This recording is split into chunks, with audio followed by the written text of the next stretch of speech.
آج آپ بیٹھ کے جو ہے وہ لاکھ کہہ سکتے ہیں تیرے ہوتے جنم لیا ہوتا. ٹھیک ہے جی, میں اس سے کہنا رفع دین پھر بھی نہیں سی تو کرنا, تو جنم بھی لے لینا اس زمانے چ. ظاہر ہے جی معاشرے سے ٹکرانا بڑا مشکل کام ہے, بات کرنا آسان ہے نا.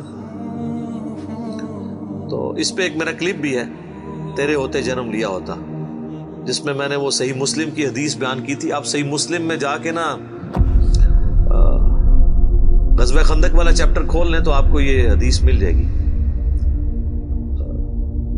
حذیفہ ابن یمان رازدار رسول, جو حضور علیہ السلام کے قریبی ساتھیوں میں سے بھی تھے, ان کے سامنے چند تابعین نے کہا کہ حضرت کتنے آپ خوش نصیب ہیں, حضور کا آپ نے دور پایا ہے, کاش ہم بھی اس زمانے میں ہوتے تو جس طرح آپ نے حضور کے ساتھ جنگیں کی, آپ کے ساتھ مل کے آپ نے دین کا کام کیا, ہم بھی کرتے. تو حضرت حذیفہ نے کہا یہ اتنا آسان کام نہیں ہے, اس طرح کے دعوے نہ کرو, آج یہ بات کرنا آسان ہے نا.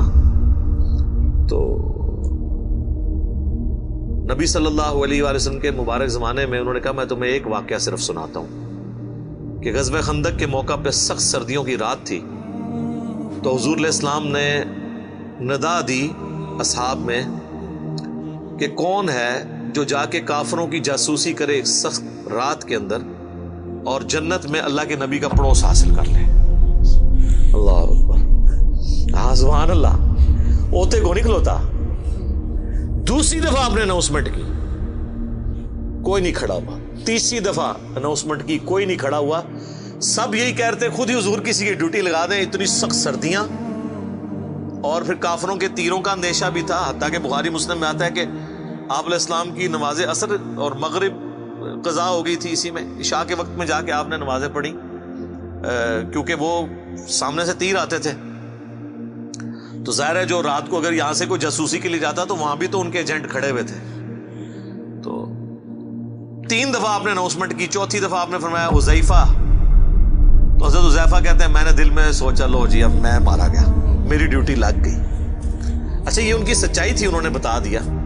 یہاں تو لوگ ایکٹنگ کرتے ہیں نا جی, میں تو آج تک جناب میں تو گل منہ تے کرنا, آج تک کسی بندے نو سنیا جو جھوٹے تے جھوٹے نو بھی وہ کہے ہوئے کہ میں پیچھے گل کرنا, تکیہ کلام ہے کرتے رہو, میں تو منہ تے گل سیدھی کری دی جی.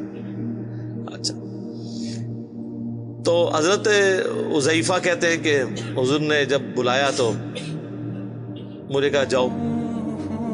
ان کا میں تو پھر اب انکار تو نہیں کر سکتا تھا, تو حکم آ گیا. پہلے تو ایک آپشن بھی تھا بچنے کا.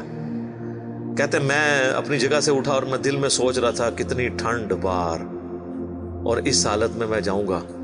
کہتے ہیں اللہ کی قسم جب میں اپنی جگہ سے اٹھا مجھے یوں لگا مجھے کسی نے نا کوئی کمبل اڑا دیا ہے, نہ نظر آنے والا, اور میں ایک گرم حمام میں داخل ہو گیا ہوں. یہ معجزہ ظاہر ہوا. اور کہتے ہیں میں سخت سردیوں کی رات میں اسی طریقے سے باہر چلا گیا, جا کے میں نے جاسوسی کی.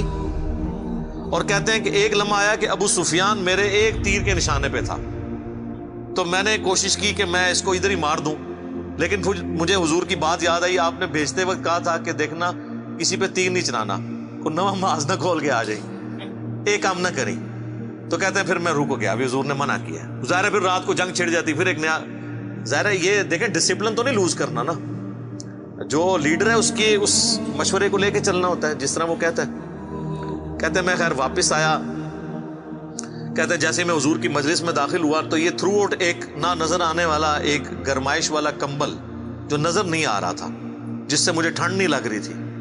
جیسے میں اپنا وہ کام پورا کر کے حضور کو آ کے پوری مخبری کی کہ یہ اس وقت وہ تیر کمان رات کو بیٹھ کے تیز کر رہے ہیں, اتنے لوگ ہیں, اتنے یہ ہیں, آگے حضور صلی اللہ علیہ وسلم کو خبر دی. تو جیسے ہی میں فارغ ہوا تو مجھے پھر ٹھنڈ لگنا شروع ہو گئی. تو حضور علیہ السلام نے اپنی مبارک چادر مجھے اڑا دی. تو یہ وہ پوری حدیث ہے تیرے ہوتے جنم لیا ہوتا.